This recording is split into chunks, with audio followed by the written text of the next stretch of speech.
Good morning, everyone. Today is Monday, and I have found a new resource for you guys to use. It is called Delta Math, and it looks like it could be a really good tool for us. Part of the problem right now that I've noticed, and I'll find out more information today, is that the lessons that the district has put up in Canvas for 8th graders does not cover algebra. So the math that's on there is stuff you learned last year in 7th grade, which is fine, and it's not bad to go back and practice that. In the end, I think my motto right now is it doesn't really matter. So I'm trying to be positive about that so that this isn't a stressor, but if you want some content that's more at your level, then you need to turn to my Canvas page for math. Everything else should be fine, but for math, let's look at my Canvas page. So I want to just walk you through setting up for Delta Math. You do have to set up an account. And so I'm just going to set up a practice account with my personal email.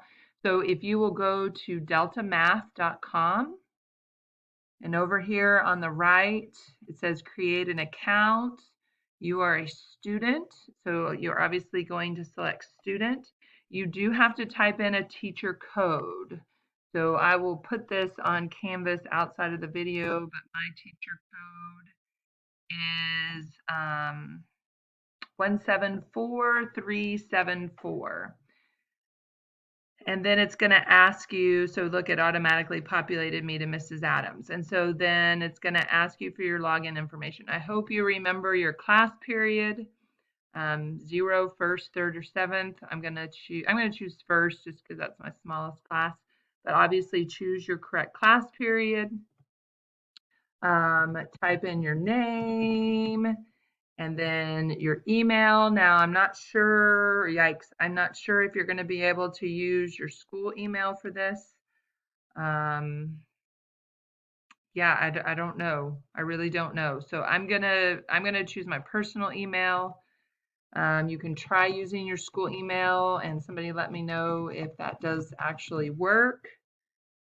Choose your password. I would recommend you choose whatever your school password is so you don't forget, and then create an account.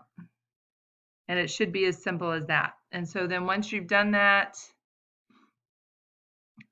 you should be able to log in. So I'm going to log in as my student that I just created.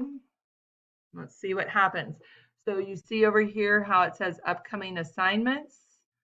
You're going to click on that and you're just going to work right through it. Now, I gave you a due date. Remember, this is flexible. It really doesn't matter, right? But right now I've put a factoring review up there for you, and I will just keep adding some things. Notice I haven't 0 to 10. I haven't made anything super long, just to kind of keep you doing a little bit every day or every other day. Okay. If you have any questions about this, text me, email me. We'll probably Zoom a little bit later this week too.